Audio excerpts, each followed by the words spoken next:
So the first step is to start up Fluent. That's ANSYS Fluent.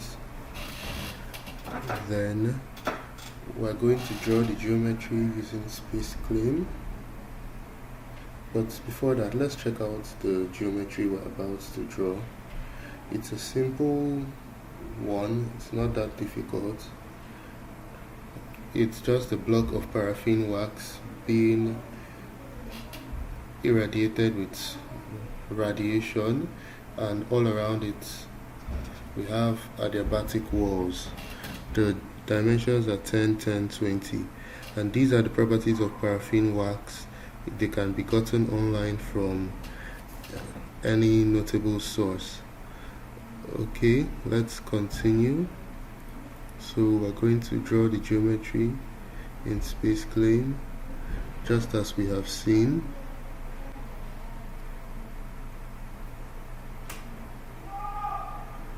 Alright, now ANSYS has two different CAD environments. We have space claim and design modeler. Space claim is more advanced than design modeler and can do a lot of functions a lot quicker and easier. Design modeler, however, is developed by ANSYS, so it's kind of a family member. Space claim was adopted later on along the line, but both can do the same functions really well. Right, so we have the geometry. Pardon me, I use millimeters to draw it. So the next step is to extrude it. We're going to extrude it right now. That's go to pull, then we pull it for 10 millimeters.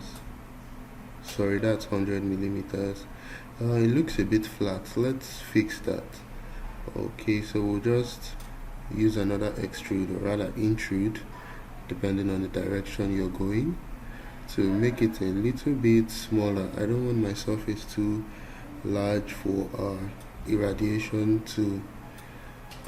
If your surface is too large, your irradiation won't really melt the block as you want. Okay, so once it's done, space claim automatically updates Fluent, so you don't need to save at this point, only if you want to keep a copy of your geometry. So I wouldn't save, I'll just go ahead with what I'm doing.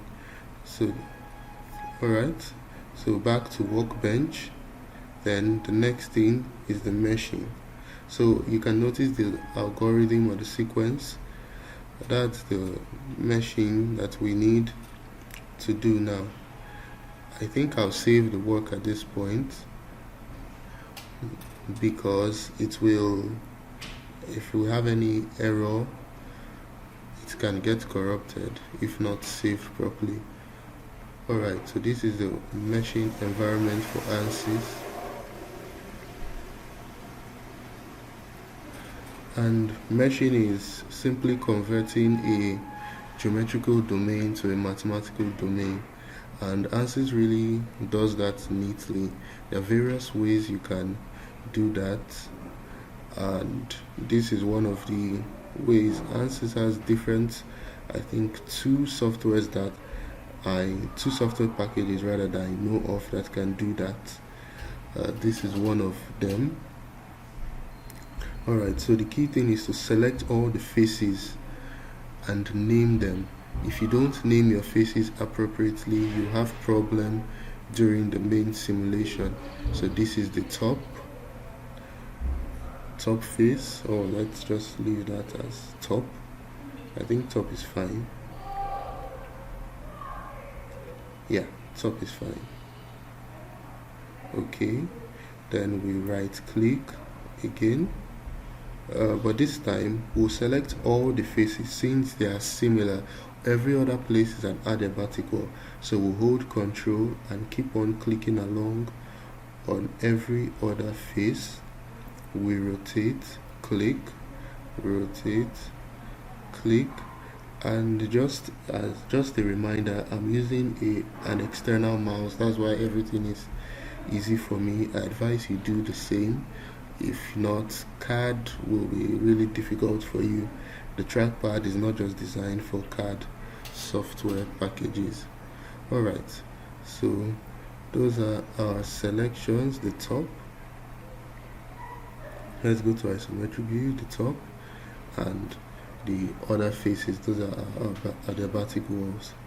Alright, I just grouped them so that since they have the same boundary conditions, it's best you just take them as one whole expanded or external surface.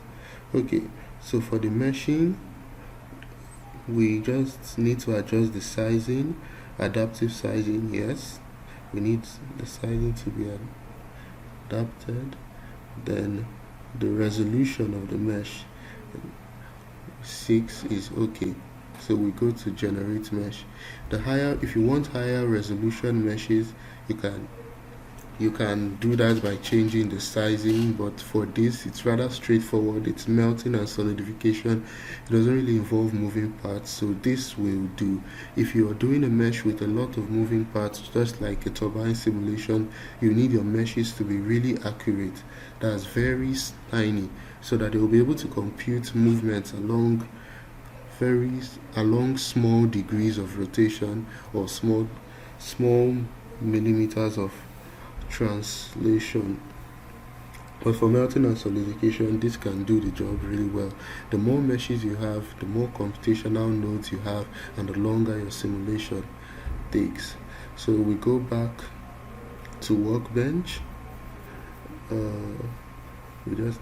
Then we go to the setup. This is where we set up all the boundary conditions and all the rules governing the simulation.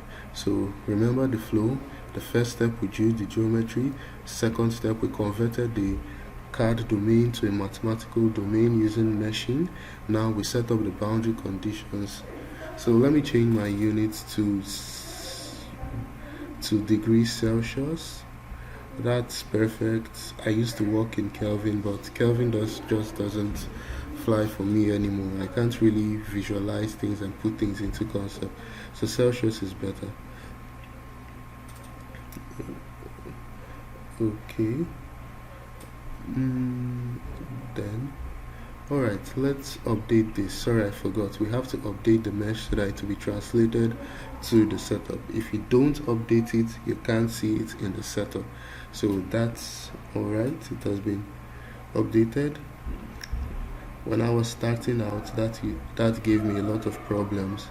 So we refresh data inputs and it should load in a few seconds.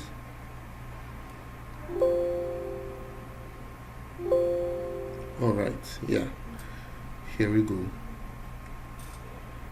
It's all loaded.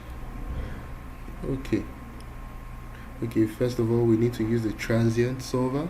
Steady state can work, but if you have a simulation that varies with time, transient is a must, because steady state can't really capture that.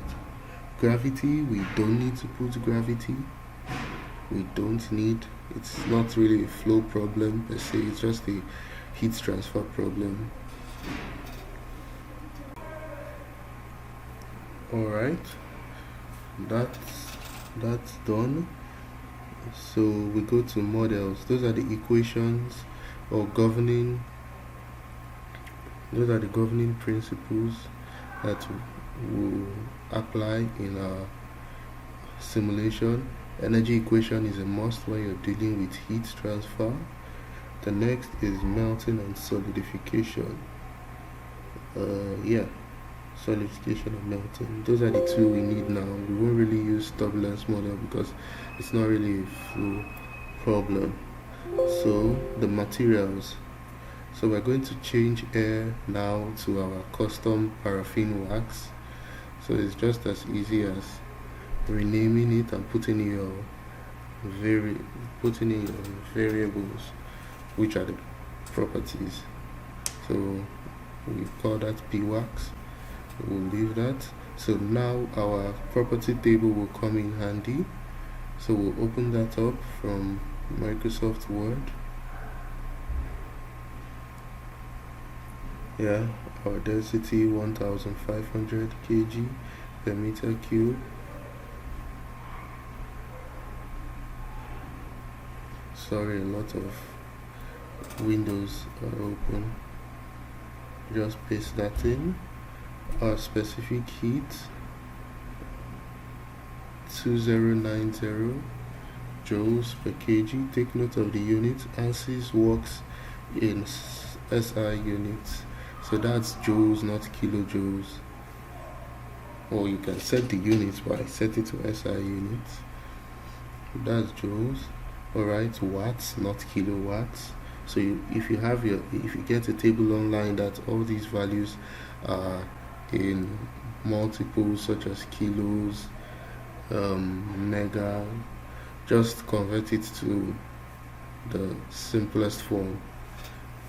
Alright, so pure solvent melting. We need to be careful with this pure solvent melting, because when I was starting off, I made this mistake of mixing the liquidous temperature and the solidus temperature up. That usually gives errors during computation. Yeah, it gives a lot of errors, and those errors can be quite frustrating. So we need to keep the solidus temperature below the liquidus temperature, because that's the temperature at which it's a solid. Liquidus is the temperature at which it's a liquid. So that governs the melting range of our paraffin wax. And that's pretty much everything with the material properties.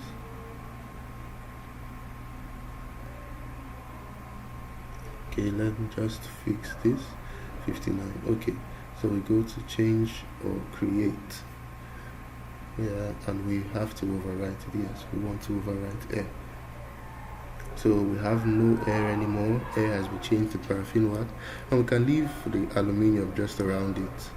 You can't just have a fluid zone without any solid enclosing it. It will flow all over the place, at least in ANSYS, in the mindset of the software. So you just have to have that casing of a solid around it. Even though we'll set the thickness to 0, that means it's not there. So in the cell zone, just to confirm, it's paraffin wax, not air. Alright, boundary conditions, my favorite. This is where the major problem lies. Most simulation engineers find this difficult. If you do not conceive your problem well, you will miss it out in the boundary condition. So as we said, our top layer radiation, while the adiabatic walls are 0 radiation surfaces. No, there's no heat transfer, there's no heat flux through them. So we'll just, for this tutorial, we'll use a value that will ensure melting. There are some values we'll take. The block of paraffin wouldn't even melt at all, and it will not look nice at the final post-processing. So 1200 watts, I think that's the rating of a small electric ion. So that's that. Then for the boundary, for these other surfaces, the heat flux through them is 0. That means it's adiabatic. Just take note of that. Any adiabatic surface, the heat flux through it is 0. So we've defined our boundaries. Quite straightforward and simple. That's because it's a simple problem. So the methods, I wouldn't change any of these. It's not necessary. Those are necessary. So report definitions now. Alright, so this isn't compulsory, but if we want to log some data during the calculation, I advise we do that. So we'll take a volume average of temperature and melting and solidification, melt fraction. So this is the temperature of the PCM. So we want to save it so we can see the values real time. This is useful if you're a researcher and you have something to do with those values after this. you can take the values to Excel for further analysis, and it will have it all lined up in CSV format. Okay, so we select which variable, temperature, then static temperature will be good. Okay, that's the cell zone, FFF solid. I didn't name the cell zone, so ANSYS just named it for me. That's what it does. The cell zone is the zone where the PCM is. So this is the melt fraction of that same cell zone. So melt fraction, so we need a melt fraction of FFF solid. Alright, okay, we can close this, and let's go to monitors. These are the things we want to monitor during the simulation. We can monitor them right on our console window.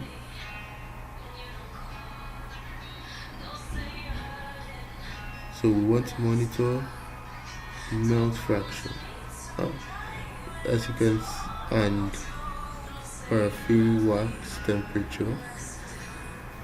I usually call them important simulation files because sometimes when I was starting off, they were really difficult to find in the ANSYS folders.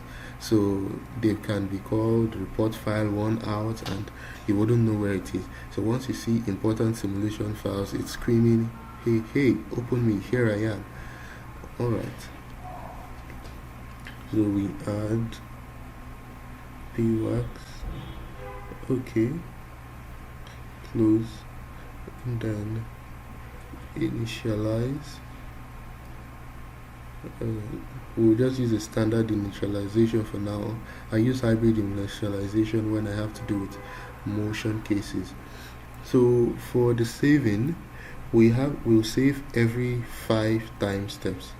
If we leave it at 0 time step, we wouldn't be able to post process. That means it doesn't keep any version, it doesn't save a copy of the simulation out result per unit time, or per predetermined time rather.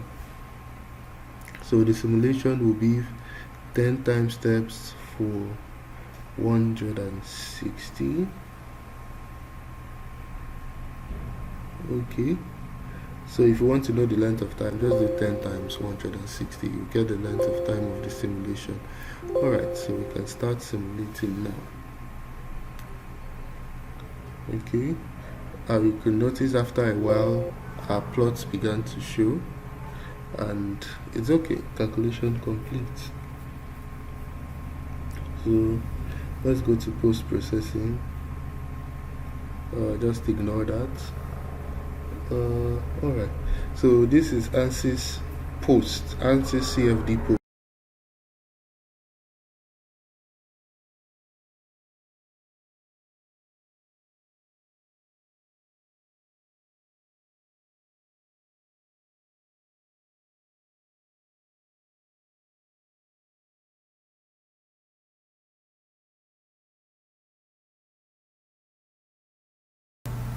ANSYS CFD post is used to analyze results in a visual format, and it has a whole range of features. We can use contours. I think I prefer contours the most. So we check out the contours of direction X, Y. You just check out your layers, your universal coordinates at the bottom right, the top layer, of the screen, the contour, to show temperature you contour. So next, I think we'll be taking a cross section along the XY plane. Just we'll take the cross section so we can see the temperature distribution. So apply. Nothing showed yet. Nothing showed. That's because our plane is not in the middle of the object. So we'll have to fix that later on. So this is our contour. Let's just call it anything. Like melt fraction. Oh, sorry, melt fraction already exists. Then let's call it Mode fraction vertical. Okay.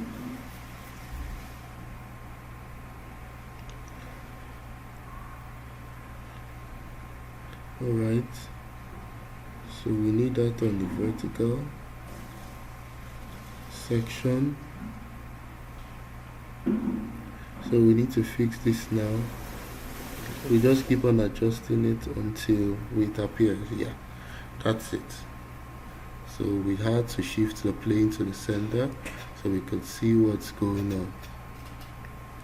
And that's it. Alright, so that's that. Let's increase the number of contours so you have a higher resolution. Apply. Yeah, isometric view, zoom in. Yeah, so we'll go to tools now, time step. So since we saved our files every time step, we could see the simulation progress from when it began till now. If you don't do this, you wouldn't be able to see any of these. So we can now create a video out of this, and that's the fun part of ANSYS. You can really see what you've done. You can visualize the whole process as it's going on. And so we go to that little video icon, then let's just drag the scrubber to see how everything progresses. Play. It's kind of fast. Simulation time is different from real time. That's the reason. So it's kind of fast. Okay, so if you want to save it as a movie, you just have to select save movie, then it will save it as a Windows Media Video for you.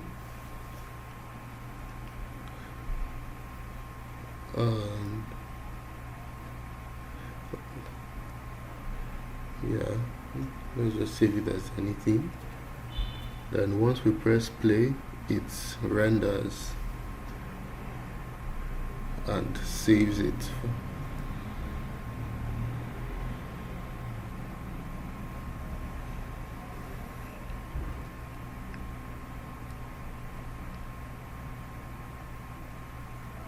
Okay, I think we're done.